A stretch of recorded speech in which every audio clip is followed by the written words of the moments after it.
Você vai assistir aqui no canal hoje Arnaldo Ribeiro fazendo uma análise sobre o jogo e criticando forte Rogério Ceni. Meu nome é Rafael, para quem não me conhece. Já se inscreve aí, aperta esse botãozinho vermelho de se inscrever. Vem fazer parte do canal. Temos vídeo todos os dias trazendo notícia do nosso tricolor e live de pré-jogo que você pode fazer comigo a live como convidado. Basta você fazer parte do grupo do WhatsApp, que é tudo de graça. E basta você se inscrever e já deixar nos comentários que você quer fazer parte do grupo do WhatsApp, que a gente já entra em contato com você aí. Você já dá o número do WhatsApp e a gente coloca você lá no grupo. Então, curta o vídeo, comenta aí o que você acha, se você vai estar de acordo com o Arnaldo, né? Que é um jornalista são paulino também assumido, né? Que eles têm canal no YouTube e essa matéria ele deu lá na Band Esporte, né? Então, curta aí, deixa o comentário de vocês, se inscreva e vamos que vamos, tamo junto aí. Acho a entrevista do Paulo Souza muito boa, porque ele não só coloca virtudes na vitória, né, que foi incontestável. E acho que ele teve muito mais dificuldade para armar o time dele que o Rogério. Ele tinha vários desfalques, pouquíssimas opções do meio para trás, pouca gente no banco. Rogério Ceni tinha 12 no banco, Paulo Souza tinha 6. Rogério Ceni cortou 8 jogadores da viagem por excesso de jogadores. E o time do Paulo Souza foi melhor, muito melhor no primeiro tempo. O Calera ainda coloca o São Paulo na briga, dá uma chance para o Rogério corrigir algumas coisas.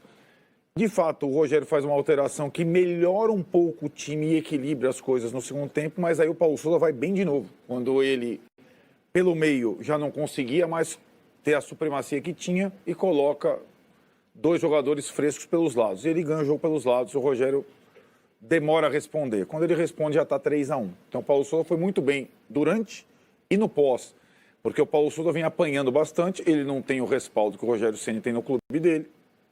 E de fato, a gente vem falando aqui que o Flamengo, a conta-gotas do jogo da Libertadores, do jogo em Goiânia, do jogo contra o Talheres e, sobretudo, do jogo com o São Paulo, vinha evoluindo, até porque deixou de ser um Flamengo tão diferente e passou a ser um Flamengo mais parecido, inclusive, com o do Rogério Ceni lá atrás, no aspecto defensivo, né? No segundo tempo, aliás, quando entra o Isla, é muito parecido. Isla jogava assim com o Rogério, o William Arão de zagueiro, Davi Luiz, no lugar do Rodrigo Caio, que está machucado, e Felipe Luiz não saindo praticamente. Então era a estrutura que o Rogério montava. Lembrando que o Paulo Souza não tinha o Bruno Henrique também. É um baita desfalque, né? E não é qualquer coisa. E acho que no pós-jogo do Rogério não surpreende. Eu lamento, mas não surpreende. Eu lamento porque nunca tem um meia-culpa. Eu errei. Eu adotei a estratégia errada. Eu teria feito diferente. Eu tenho... o Wellington é muito novo, oscila demais, o Pablo Maia não sei o que lá, o Luan está fora de forma. Ter digamos, autocrítica é muito necessário no futebol, ainda mais para um comandante. E a questão do visitante que ele respondeu é uma questão que não se aplica só a jogar contra o Flamengo e contra o Palmeiras, que são times melhores, ou contra o Atlético Mineiro. Digamos, a crueldade com o torcedor do São Paulo 15 dias depois de ter sido massacrado pelo Palmeiras no Allianz Parque, o técnico do São Paulo vai com a mesma estratégia e exatamente a mesma escalação do massacre de 15 dias antes. Curiosamente, nós temos um grupo que a gente falava antes. Quando sai a escalação do São Paulo, você fala, perdeu. Esse time já se mostrou incapaz de jogar como visitante, numa atmosfera contrária, com jogadores com características que não têm, digamos, a combatividade como principal virtude.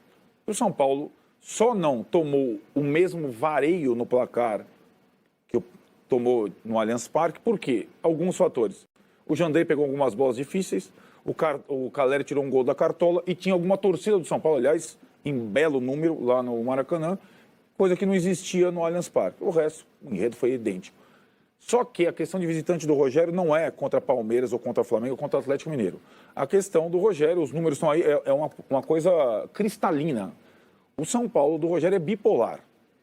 E se tornou mais bipolar em 2022. Ele é autoritário e muito bom no Morumbi, com o apoio da torcida, sabe jogar contra time grande, contra time médio, contra time pequeno, menos, mas sabe jogar, e fora de casa ele não sabe jogar contra ninguém. Isso aí não tem defesa.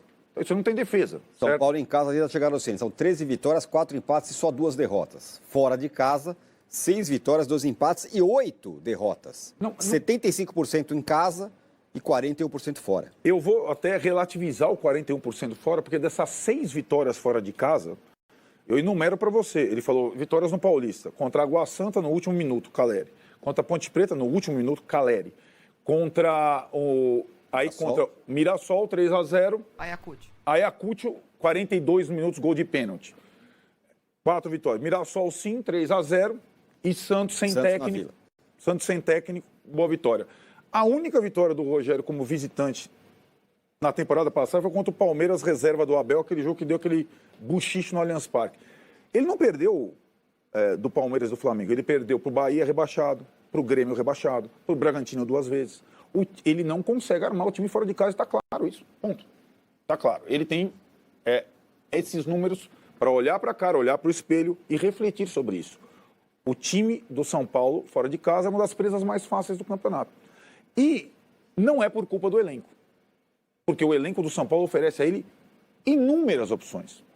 E ele tem uma questão que lembra um pouco, não totalmente, o Fernando Diniz, que é uma convicção absoluta pelo tal do protagonismo, que eu acho uma balela, cara, essa coisa. Protagonismo é você vencer o seu adversário. É você oferecer dificuldade ao seu adversário. Não é você propor o jogo. Fora de casa, o time dele não propõe e não defende. Então, algumas opções dele, como os jogadores mais jovens, os construtores, em casa faz sentido, fora de casa não faz. Você tem jogadores como o Arboleda no banco, não faz sentido. Como o Luciano no banco, não faz sentido. Como vários jogadores que o São Paulo contratou num jogo desse de gente grande, não faz sentido. E aí, de novo, não tem um meia-culpa. Eu só digo o seguinte, já falamos antes, o São Paulo vai fazer uma sequência de partidas fora de casa. Essa foi a primeira. Das próximas 5, 4 são fora. 3 torneios diferentes. Resta ao Rogério apresentar alguma alternativa ao que ele não conseguiu fazer em 6 meses de trabalho. O time dele fora de casa é ridículo. O empate não é considerado. É como se fosse um esporte americano, onde você tem que ver um vencedor. Ou o time dele ganha ou perde. E muitas vezes o empate faz parte do jogo. Você não vai na loteria, às vezes você não põe coluna do meio, mureta lá e tal. Ele não tem essa opção. E é característica dele, não é característica do jogador, porque respinga no jogador. É o menino que oscila e tal. Se é o menino que oscila, escolhe outro jogador para determinado tipo de partida.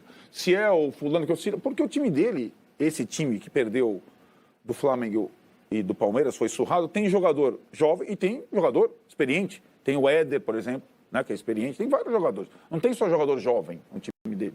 Tem o Rafinha, que é experiente, foi expulso no Allianz e quase foi expulso ontem. Foi porque... Não é uma questão de juventude, é uma questão de estratégia mal feita. Ele não sabe jogar fora de casa com o time do São Paulo. Os números estão aí, não tem discussão. Conta fatos, não há argumentos. Não tem discussão. Aí, você concorda com o Arnaldo? Né? Eu concordo, sim, em muitas partes, sim. Como um volante, como jogar com 3 zagueiros. Esse jogo com o Flamengo, né, poderia ter usado 3 zagueiros, porque nós ganhamos 4 jogos do Flamengo com esse tipo de formação, com 4 zagueiros, né, e um volantão.